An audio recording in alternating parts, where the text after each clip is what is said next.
Hello, I'm glad that you're here.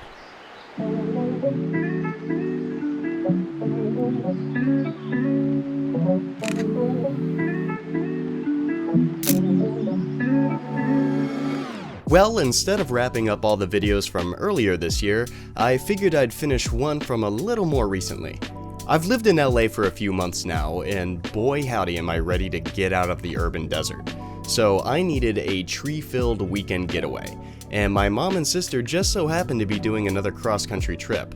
So we made plans for me to meet them up in the Pacific Northwest. Flying into Portland, I got a glimpse of Mount Hood, and knew I was in for a solid trip. This was my first time in the Northwest as a tax-paying red-blooded American, so seeing such powerful mountains jutting out of the landscape was a nice contrast to the small mountains I grew up with in the Southeast. We didn't spend too much time in Portland, which was kind of a shame since the surrounding area seemed incredible. But the real purpose of the trip was to end up at Rainier and Olympic, so the next morning we set off for the national parks with a wildly overpacked car. Washington as a state was astoundingly gorgeous, except for all the bits that the logging industry f***ing clear-cut. Wherever you turn, there was some gorgeous mountain or overlook, and that alone would have been enough, but the closer we got to Rainier, the more old-growth trees and moss we saw, which seems to be perfect for getting those super textured forest shots. It's not quite as good as some of the other forestscapes I've gotten, but it works fine as a warm-up shot. On the way up to the Skyline Loop trailhead, we were treated to some pretty opulent overlooks that my amateur ass filmed like some dad at his kid's first soccer game. But poor camera work aside, every glimpse of the peaks was getting me more and more excited to be on the mountain. And just a few moments later, we were beginning our ascent.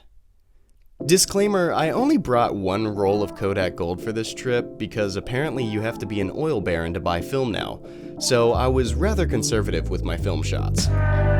Instead, I wandered around the mountain as a wannabe Ansel Adams shooting black and white on the Fuji. Since it was the 4th of July weekend, there were quite frankly far too many people there for my liking. Regardless, it's hard not to be happy climbing a mountain this grand, and there was even a bit of wildlife showing itself. I love this little guy. I guess the ground squirrels are so accustomed to humans that they'll just pose for the camera. Important note though, not to feed park wildlife or else Alvin here could get a little too comfortable and end up getting curb stomped by a friendly hiker. The higher we got, the better the views became, and it wasn't too long until I determined it was time to bust out the Nikon FM. Not sure why everything came out so red, but oh well. You know what I totally forgot to do? Film myself loading film. Oops. I also figured it'd be a good time to show off the panoramic feature of the X-T30. I thought it did a pretty awesome job showcasing the Nisqually Glacier. Climbing this mountain was awesome, and I was kinda surprised at the amount of people that kept persisting as it got snowier. I wish I could have made it to the summit, but I think that's intended to be a multiple day expedition and not just a short day hike. As we got closer to the crest of the Skyline Trail, we could see Mount Adams poking out over the Tatoosh, my new favorite mountain range name.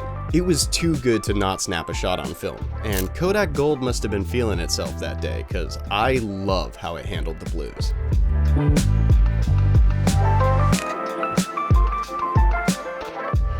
This bit is really steep. Unfortunately, the way down wasn't quite as pretty as the way up, but it was a very icy descent. Of course, it wasn't until the way down that the clouds actually cleared and you could finally see the summit, but it did give me a great opportunity to capture the last little fluff fade away.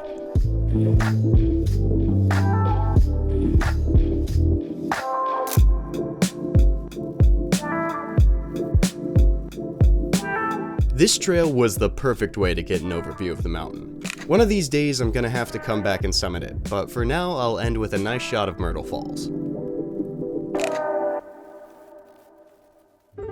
We had to bounce out of there rather quickly, partially because the 4th of July crowd was turning rabid, but also because we had a long drive ahead of us to get to the outskirts of Olympic National Park.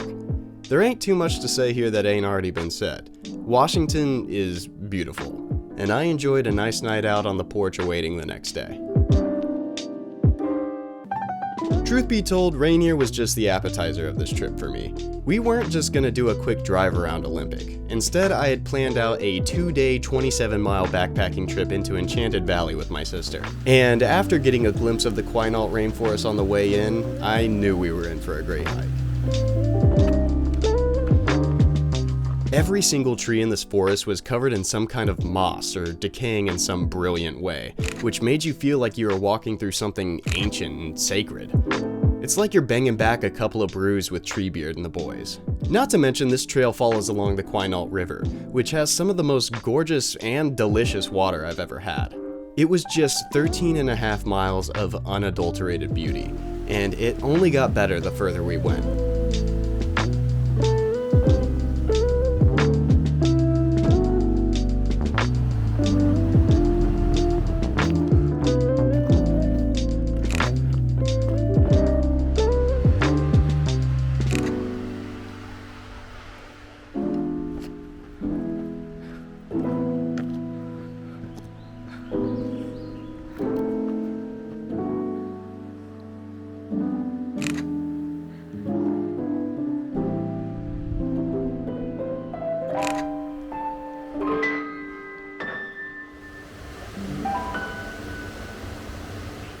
So we're like 13 miles in now, and I was like, God, I hope this is worth it.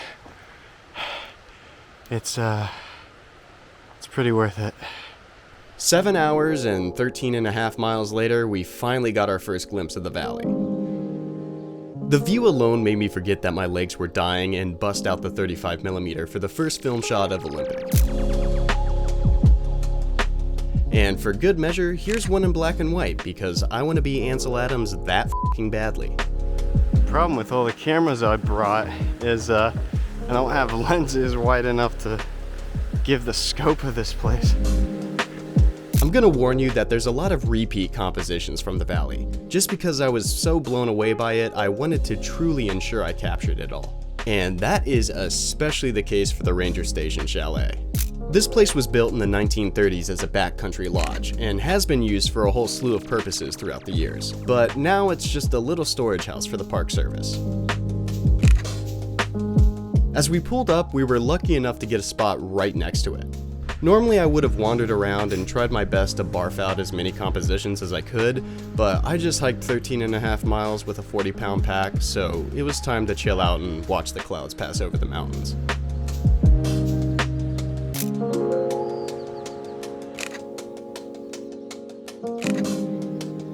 Eventually our hunger overcame our exhaustion, so it was time for another...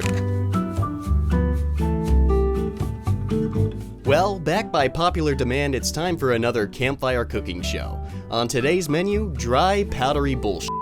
To begin, you must travel many a league to find water. Not this water, this water is not good enough.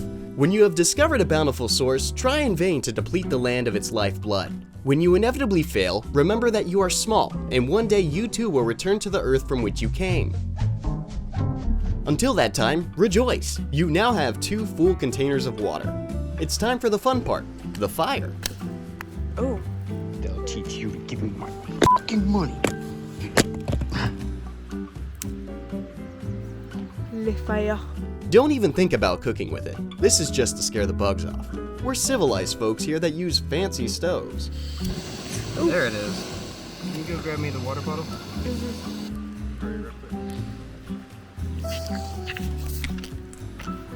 When the water is added, you wait until it rages from within. And now it's time to unite water and freeze-dried bits of beef stroganoff and holy matrimony. After an agonizing 10 minutes of burning yourself trying to find a way to seal an unsealable bag of boiling water, it's time to reap the rewards. Well, it's a watery bag of crap, but I'm sure it's okay. Sous Chef, what's your thoughts? Me? We. 3 out of 10, wouldn't recommend. After dinner was done, we had run out of light, so it was time to hide the Baraval and wait for the fire to die as we took in the valley.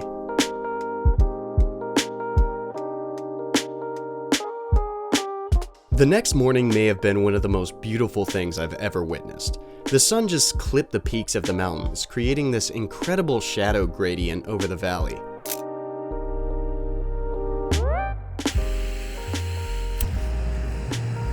And I'll skip the morning cooking show. We had oatmeal and Nalgene coffee. It's all foamy. I really wish we could have stayed in the valley longer, but I had a flight to catch the next day, and we still had a long drive back to Portland when we got off the trail. So it was time to say our farewells to the chalet and begin the long journey back. The morning light breaking through the moss gave the return hike a nice change of scenery, and this tree in particular showcased everything I love about Olympic. The hanging moss and the light, I mean, I couldn't even choose between the film and digital shot. They both look so wildly different, but so sick. I realized I had been a little too conservative with my film shots, so I decided to shoot mostly 35mm for the entire hike back.